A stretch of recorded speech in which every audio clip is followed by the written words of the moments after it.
আসসালামু আলাইকুম। ফারজানা কবির ফ্যামিলিতে আপনাদের স্বাগতম। আজ করছি গরুর মাংসের সাদা ভুনা। গরুর মাংস সাদা ভুনা, এটা আবার কেমন? এত যে মজা, এটা না দেখলে না খেলে বুঝার উপায় নেই। কথা না বাড়িয়ে শুরু করে দিই। কড়াইয়ে তেল গরম করে তার মধ্যে তেজপাতা, এলাচ, দারচিনি ফোড়ন দিয়ে দিব কাটা পেঁয়াজ কুচি। কিছুক্ষণ ভেজে দিয়ে দিব লবণ। আমি তো সবসময় এইভাবেই লবণ দেই। লবণ দিয়ে কিছুক্ষণ ভেজে আদা রসুন একসাথে পেস্ট করে তা দিয়ে দিব, আর দিব ধনিয়ার গুঁড়া।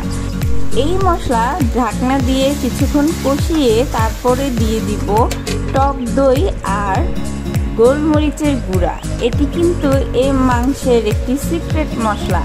গোলমরিচের গুঁড়া দিলে মাংসের যে কাঁচা একটি গন্ধ আছে সেটি কিন্তু চলে যায়। এখন এই মশলাগুলো কিছুক্ষণ কষিয়ে দিয়ে দিব গরুর মাংস। ভালো করে পরিষ্কার করে রাখা গরুর মাংসগুলো দিব, তার সাথে দিব কাঁচামরিচ। যেহেতু মশলা খুবই সীমিত দিচ্ছি, তাই কাঁচামরিচের উপরেই আমাকে নির্ভর করতে হবে ঝালের জন্য। মশলার সাথে মাংসগুলো ভালোভাবে মিক্স করে ঢাকনা দিয়ে কষানোর জন্য রেখে দিব। আমার রান্নাটি টেনে টেনে না দেখলে খেয়াল করে দেখবেন, আমি কিন্তু কাঁচামরিচ দিচ্ছি স্টেপ বাই স্টেপ। প্রথমে দিয়েছি, এখন আবার কষানো হয়ে গেলে আবার দিব। মাংস থেকে ভালোই পানি বের হয়েছে, এখনও পানি দিব না। এখন দিব কাঁচামরিচ। আমি কিন্তু 3 ধাপে কাঁচামরিচ দিয়েছি। আপনি যদি মনে করেন একবারে দিয়ে দিলেই তো হয়, না তাহলে হবে না।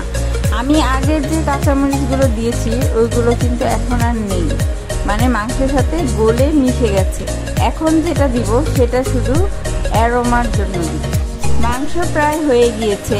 এই পর্যায়ে আমি গোলমরিচের গুঁড়া দিব কিছু। এই গোলমরিচের গুঁড়া যদি কেউ ঝাল অ্যাভয়েড করে তাহলে নাও দিলে চলবে।